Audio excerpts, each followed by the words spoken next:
Are you struggling to meditate? This was one of the hardest things for me to do.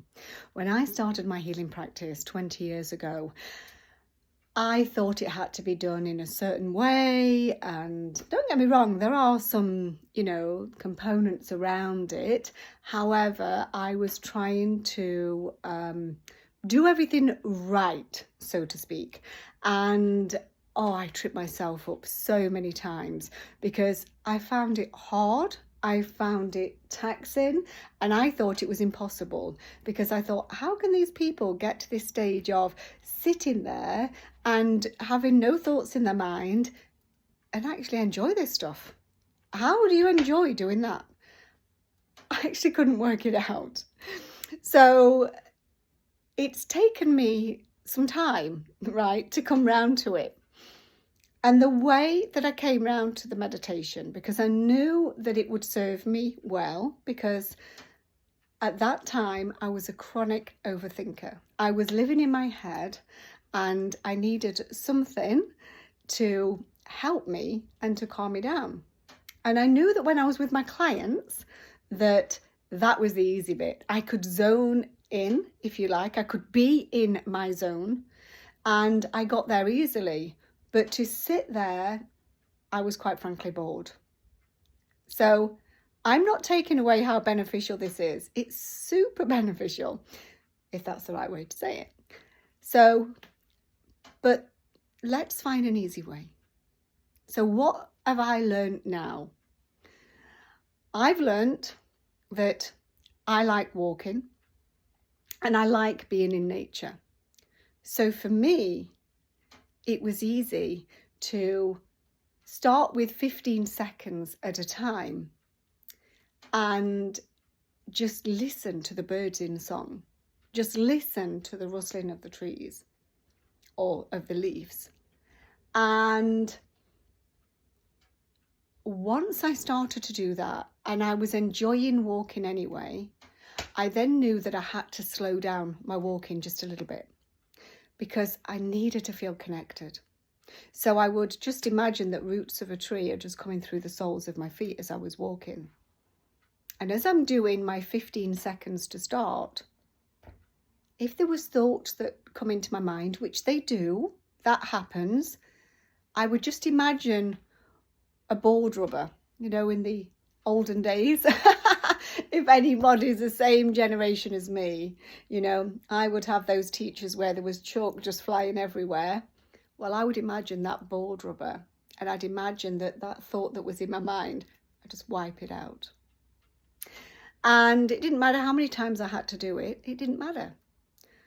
But because I started small, only 15 seconds, it felt doable.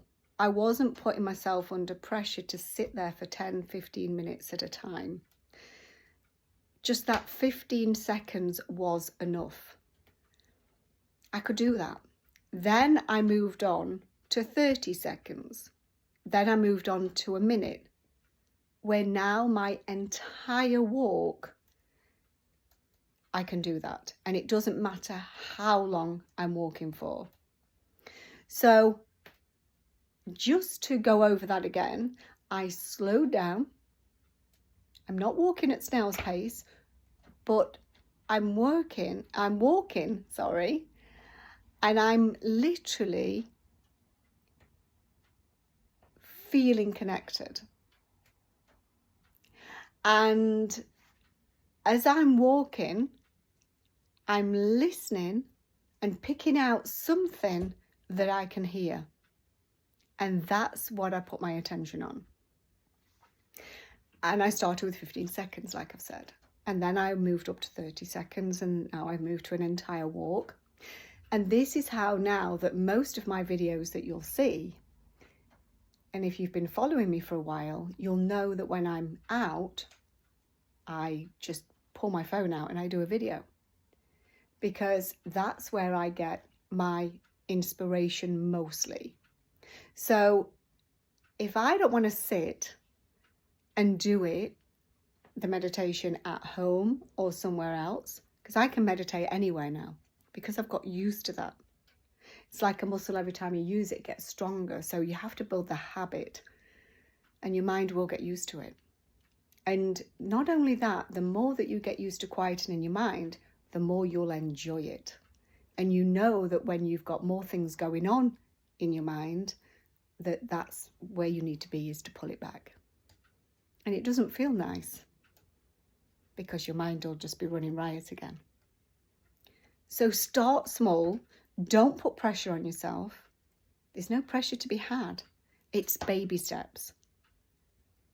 Everybody is able to do it. It's just finding your way, and that's okay. But sometimes we follow these people that have been doing it for a long time, but we're not quite ready for that yet, and that's what puts us off.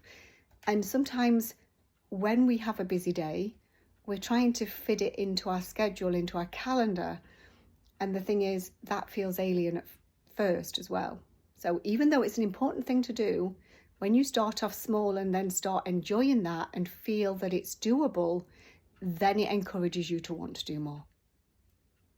So remember, board rubber and wiping those thoughts out your mind. And just listening to whatever you want to listen to. If I walk too fast when I'm out in nature, in the woods, wherever I am, I can honestly say I miss everything. I miss the beauty of where I am. And that's not a way of living. I hope this has helped, and enjoy your day. Bye for now.